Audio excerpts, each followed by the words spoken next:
Hello viewers, আসসালামু আলাইকুম। Bangla health টিপসের নতুন এপিসোডে সবাইকে স্বাগত জানাই। প্রিয় দর্শক শ্রোতা, বিটরুট নামের এই যে গাঢ় গোলাপি বা লালচে রঙের সবজিটি, যা এখনো আমাদের দেশে খুব বেশি পরিচিত না, বাজারে দেখলেও কিনতে চান না অনেকেই। শীতকালে এই সবজির উৎপাদন বেশি হলেও বর্তমানে সবসময় এই সবজির দেখা মেলে। বিভিন্ন পুষ্টিগুণ ও ঔষধি গুণ সম্পূর্ণ এই সবজিটিকে সুপারফুড বলা হয়ে থাকে। আসুন জেনে নেই এই বিটরুটের স্বাস্থ্য উপকারী দিক সম্পর্কে, আর এটাও জেনে নিন কারা এই বিটরুট খাবেন না, কিভাবে বিটরুট খেলে এর থেকে আপনারা সর্বোচ্চ স্বাস্থ্য উপকারিতা পাবেন সে সম্পর্কে। তাই আমি আপনাদের অনুরোধ করব ভিডিওটি না টেনে সম্পূর্ণটি দেখুন। Viewers, welcome to my channel Bangla health টিপসে। পরিবার এবং স্বাস্থ্য সংক্রান্ত যে কোনো নতুন তথ্য সবার আগে পেতে আমাদের চ্যানেলকে সাবস্ক্রাইব করে রাখুন এবং পাশে থাকা বেল আইকনে ক্লিক করে রাখুন। এতে করে পরিবার এবং স্বাস্থ্য সংক্রান্ত নতুন নতুন ভিডিও আপনারা পেয়ে যাবেন সবার আগে। প্রিয় দর্শক শ্রোতা, বিটরুট খাওয়ার উপকারিতা বলার আগে আমি আপনাদের বলে দিতে চাই বিটরুটের বিভিন্ন পুষ্টি উপাদান সম্পর্কে। এতে কি কি ভিটামিন এবং খনিজ উপাদান রয়েছে।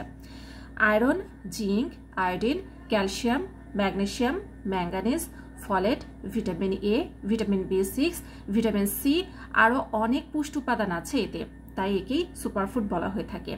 এতে আরও রয়েছে প্রচুর পরিমাণে ফাইবার এবং অ্যান্টিঅক্সিডেন্ট, তাই এটা আমাদের শরীরের জন্য অনেক উপকারী। কিভাবে খাবেন? বিটরুট কাঁচা এবং রান্না করে দুভাবে খাওয়া যায়। কাঁচা খাওয়া হলে বেশি উপকার পাওয়া যায়। বিটরুটের জুস, স্মুদি এবং সালাদ বানিয়েও খেতে পারেন। এছাড়া বিভিন্ন সবজির সঙ্গে যোগ করে রান্না করেও খেতে পারেন। এবার আসি এই বিটরুট যে আপনারা খাবেন এর থেকে আপনারা কি কি ধরনের উপকারিতা পাবেন এবং কেনই বা খাবেন। যারা উচ্চ রক্তচাপের রোগীরা রয়েছেন তাদের জন্য বিটরুট অনেক উপকারী। এতে রয়েছে নাইট্রেস, যা রক্তনালী প্রসারিত করে ও রক্তচাপ কমিয়ে দেয়, রক্তের শর্করার মাত্রা নিয়ন্ত্রণ করে। বিটে থাকা লুটেন অ্যান্টিঅক্সিডেন্ট চোখের সমস্যার ঝুঁকি কমায়। এতে রয়েছে ফাইটোকেমিক্যাল, যা চোখের স্বাস্থ্য এবং চারপাশের স্নায়ু টিস্যুগুলোর শক্তি বৃদ্ধি করে। এটি ফাইবার সমৃদ্ধ হওয়ায় হজম ক্ষমতা উন্নত করে এবং কোষ্ঠকাঠিন্যের সমস্যা প্রতিরোধ করে। বিটে আছে লাইটাইন নামক প্রদাহ বিরোধী যৌগ, যা প্রদাহ সৃষ্টিকারী রোগকে নিয়ন্ত্রণ করে, বিশেষ করে বাতের ব্যথা এটি নিয়ন্ত্রণ করে।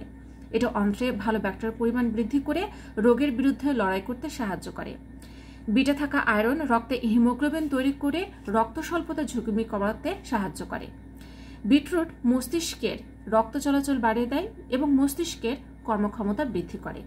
কোলন ক্যান্সার প্রতিরোধের জন্য বিটরুট অত্যন্ত কার্যকরী একটি সবজি। পর্যাপ্ত পরিমাণে বিটরুটের জুস খেলে শরীরে টক্সিন দূর হয় এবং রোগ প্রতিরোধ ক্ষমতা বৃদ্ধি পায়। রক্তে কোলেস্টেরল বেশি থাকলে বিটের জুস তা কমাতে সাহায্য করবে। এতে বিটেইন থাকায় যকৃতে চর্বি জমতে দেয় না, খুব সহজেই শরীরকে ডিটক্সিফাই করে। বিটের পুষ্টি উপাদান ত্বক সুন্দর রাখে এবং চেহারায় বার্ধক্যের ছাপ কমায়। প্রিয় দর্শক শ্রোতা, এখন তো জানলেন যে বিটরুট খাওয়া কতটা উপকারী, কিন্তু বিটরুট খাওয়ার কিছু ক্ষতিকর দিক রয়েছে। কারা বিটরুট খাবেন না, চলুন জেনে নেই। বিটরুট শরীরের জন্য অনেক উপকারী হলেও একটানা নিয়মিত না খেয়ে সপ্তাহে 4 থেকে 5 দিন খাওয়া ভালো। যাদের নিম্ন রক্তচাপের সমস্যা আছে তাদের জন্য বিটরুট ক্ষতিকর, কারণ এটি রক্তচাপ আরও কমিয়ে দেয়। অনেকের বিটরুটে অ্যালার্জি হয়ে থাকে, যার ফলে ত্বকে ফুসকুড়ি, চুলকানি, জ্বালাপোড়া হতে পারে। অ্যালার্জির সমস্যা হলে এটি খাওয়া উচিত নয়। যারা কিডনিতে পাথরের সমস্যায় ভুগছেন তারা পরিমিত পরিমাণে বিটরুট খান। ডায়াবেটিস থাকলে বিটরুট খাওয়া যাবে না। বিটের গ্লাইসেমিক ইন্ডেক্স অত্যন্ত বেশি, ফলে রক্তের শর্করার মাত্রা বেড়ে যাবে দ্রুত। তাই যারা বিভিন্ন রোগে আক্রান্ত, অর্থাৎ বিশেষ করে এই ধরনের রোগে আক্রান্ত, তারা বিটরুট একটু বুঝে শুনে খাবেন। প্রিয় দর্শক শ্রোতা, আশা করি আজকের ভিডিওটি দ্বারা আপনারা উপকৃত হয়েছেন। যদি তাই হয়ে থাকে তাহলে অবশ্যই ভিডিওটিকে লাইক দিন, কমেন্টসে মতামত জানান। যারা এখন আমাদের চ্যানেলকে সাবস্ক্রাইব করেননি অবশ্যই আমাদের চ্যানেলকে সাবস্ক্রাইব করে রাখুন।